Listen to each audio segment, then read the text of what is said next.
Here we go again. You rush around your house, getting your bag ready for work while you gulp down the last of your coffee. Your annoying alarm didn't go off, so you've been in a rush all morning. Just as you're about to leave, you hear a shriek coming from outside. You sprint onto the street. Maybe someone needs help. You look around, but nothing seems wrong. All you can see is an upset-looking woman frantically tapping at her phone. She suddenly turns to you and says something about the battery, but she's so worked up that it was hard to understand. Maybe she missed an important call and she needs a charger. You offer to help and run back inside to get your charger. When you unplug your phone, you realize that it's out of charge too. Weird. It should have been on 100% after charging all night. You think back to your broken alarm clock and wonder whether there might be a local power outage or something. You get even more worried when you check your laptop. It won't turn on either. How are you going to give your big work presentation now? Whoops, you realize that the woman outside is probably still waiting for the charger. You rush back out, but she's gone. The street now looks like some kind of weird disaster movie set. It's filled with angry and confused pedestrians. You manage to pick up on a few words about power and batteries, and it's clear that something has gone very wrong. A guy that lives across the street is on the floor holding his knee and rubbing his head, with his hoverboard lying a couple of feet away on the ground. Looks like he took a big fall. You wonder why everything is going so wrong for everybody. The man, who usually delivers your papers, cycles up next to you. He's panting so much that he can barely get a sentence out. "The battery on my bike is broken. I guess I'll have to ride up all these hills the old school way now." A friend from work runs up to you, saying her car stopped. You try to help her, but nope, the battery isn't working at all. It looks like everyone else is having the same problem. The road is completely deserted too. You try your car too, but that's not working either. Just as you were deep in thought, thinking about how to go about your day without your car, a giant hunk of metal shoots down from the sky and explodes into a million pieces. A drone just fell out of the sky.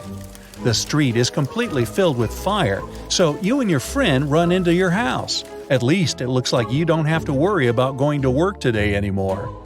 Your friend says none of her electronics are working, so you run around your house checking your things. You go into your bathroom and try the trimmer. Nope. Electric toothbrush? Also nothing. What about that cool remote control car you got for your 12th birthday? You look under the bed. Yep, the car's there. And lots of dust too. Phew. You take it out and try. Nothing. Although, that could be just because it's over a decade old. You pull out a bundle of outdoor lights. What will the holidays look like if these don't work? You feel uneasy, knowing that the smoke detector won't work anymore. How will you know if any of your technology goes wrong and starts a fire? Well, at least most of it won't be working enough to cause a fire anyway now. Time to check the most important thing, the TV. You pick up the remote and, as expected, nothing. You wonder if there's even a way to turn it on without the remote. After searching for a button a little while, you switch it on. You can't figure out why only some things seem to be working. The news stations are all talking about one thing. Apparently, all the batteries in the entire world have stopped working. That explains why the TV is fine. All of the channels showing emergency news broadcasts with clips of chaotic traffic problems and people despairing over their broken devices. There's a banging at your door, and you realize that your wireless doorbell won't ring anymore. That's actually good. Now, you don't even have to pretend you're not home when that annoying neighbor comes to visit. Speaking of neighbor, hopefully, his guitar amplifier won't work anymore. You might finally be able to sleep in on Saturday mornings. Oh no, your new wireless headphones will be useless now. You'll still be paying for those for a couple more months and can't even use them. Another one of your friends, Ryan, is at the door. Luckily, he's a bit of a genius, so he might be able to help figure out what's happened. It freaks you out a bit when he tells you how bad things are looking in the world. Batteries are very important for our society. Most of the technology we use needs batteries to function, but we rarely pay much attention to them, or at least not until our TV remote stops working. Ryan begins to explain that the first battery was invented at the beginning of the 19th century. It stores chemical energy that gets converted into electricity that we use to power things. You cut him off. Why would you need to know about that? How can you get your phone working again? He shakes his head. Apparently, scientists all over the world are looking into the problem, but it seems like all batteries have just stopped working completely, and they have no idea why.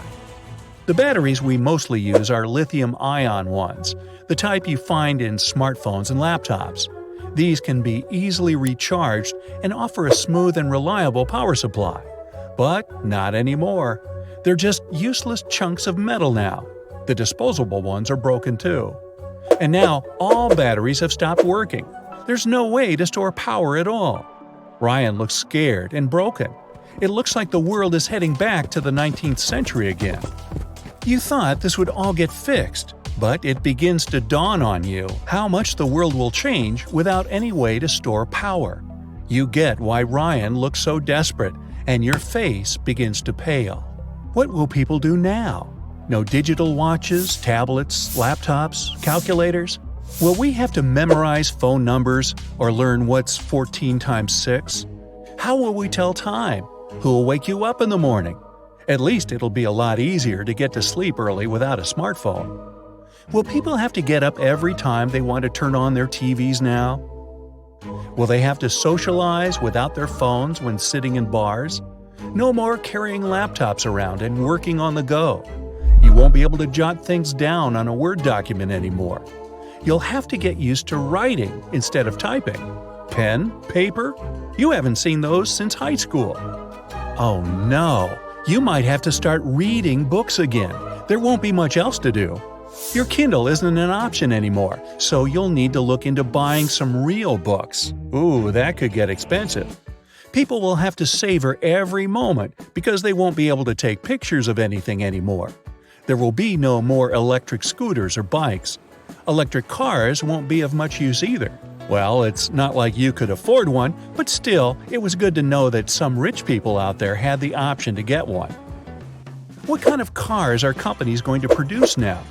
Even boats have some parts charged on batteries, so they may be useless now too. Maybe you'll get to see the return of giant wooden galleons, like the pirates used to sail on. And what about planes? Don't they need batteries too? Looks like that overseas trip to Spain will have to remain on the bucket list. No more listening to music when you're on public transportation. Are you going to have to talk to people now? What about social media? You won't be able to waste time scrolling through your feed anymore. How will you ever get to work again? With no car, you'll have to run miles every day and get up early. You make a note to yourself to look into getting a horse and cart. And you'll have to remember in which order they go. Think about it. Yep, today was an assault on batteries. It's time to start some new habits now, or revive some of those old, long-forgotten ones.